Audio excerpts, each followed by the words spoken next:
Multiple fire departments responded to a house fire near 72nd and Cedardale in Papillion Friday night.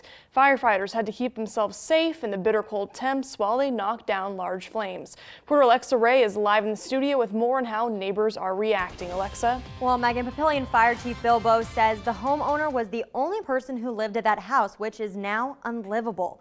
He says while fighting fires in the cold can be tricky, last night's winter weather made battling the flames even harder. We were watching TV.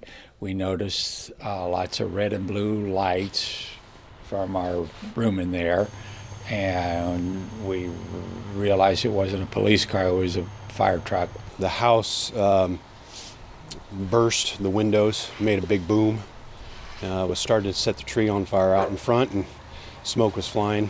The 4 Papillion fire stations saw fire coming out the front and back of a house near Suzanne and Arlene Avenues around 9 p.m. Friday night. The homeowner said that he had a fire going in the fireplace, probably left the house for a while. Neighbors we spoke with say it didn't take long for the house to become engulfed. There was a lot of fire coming out of all the windows. While fighting fires comes with its own challenges, the freezing drizzle Friday night caused firefighters to be even more cautious.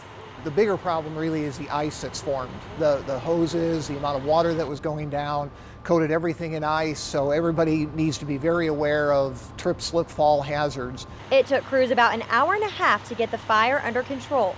But Papillion Fire Chief Bill Bose says firefighters stayed on scene until Saturday morning in case of flare-ups. We're kind of certain it started on the main floor but then burned through the floor into the basement, and then it followed the flue up into the attic. So all parts of the house were affected by it. It had a tremendous head start before we got there. Neighbor Rob Reeder says he was shocked to see this happen so close to home, but he's grateful that firefighters took extra time to make sure this fire didn't create a bigger mess. It could have been a goner, took some other houses with it, but they kept it under control. Neighbors on both sides of the house had to evacuate their own homes as a safety precaution, but fortunately, no one got hurt. In studio, Alexa Ray, 3 News Now.